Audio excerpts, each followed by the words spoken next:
Asalaamu calaykum waraxmatullaahi wabarakaatuh dhammaan bulshooyinka Soomaaliyeed aad iyo aad baan idin salaamaynaa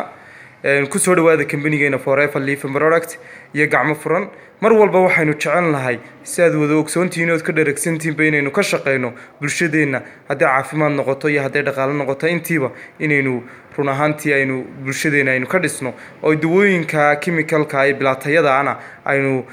dadkeenu ay kaga raysan lahaayeen qaybtan aynu inii soo duubaynaa waa qaybta loo isticmaalo gastriga amba waxaan loo yaqaano gastritis-ka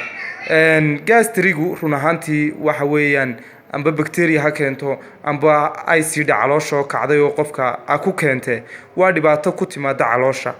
kadib haddii wax laga qaban waayana ay keento inay hadhow qofkii nabaro iyo miisaankiisa dhacay iyo hunqaaca badan iyo waxyaabo badan ay ku keento waana run ahaantii dhibaato aad u taagan sidaan ka wada dheregsannahayna bulshadeenu waxyaabaad ka isticmaalaan chemical-ka maalin walba way cunaan laakiin halkan waa waxyaabaadka ugu muhiimsan aynu kaga saari doono insha Allah qofka gastrida halkan waxa weeyaan waa dacarta iyo sharaaba sida ay neega muuqata oo clean garaynaysa calooshii iyo intaas oo dhan iyo dheefshiidkaba aad iyo aad ay sii dhayo waxyaabaadkaas oo dhan qofka dejinaysa marka labada caagadood iyo run ahaantii tan oo ah Feel of Green waa kiniin yar yar oo Feel of Green la yiraahdo oo aad iyo aad ugu wanaagsan intan dheefshiidka oo fiber badankiisu badan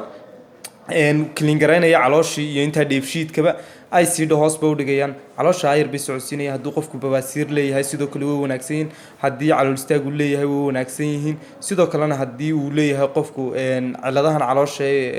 amba parasite ku keeno amba bacteria ku keento sida gaardalaambiyada waxyaabaadka amba cayayaanka caloosha ku dhashay intaba aad bay ugu fiican yihiin inta dheefshiidka ayaa aad iyo aad ugu wanaagsan yihiin intaas oo dhan qofka dheefshiidkiisa si fiican ayaa u clean garaynayaan tan habeenkii aroortii horta alaabta waxa uu qaadanaya qofku intaan waxba cunin habeenkii aroortii tan waxa weeyaan waa 60 ml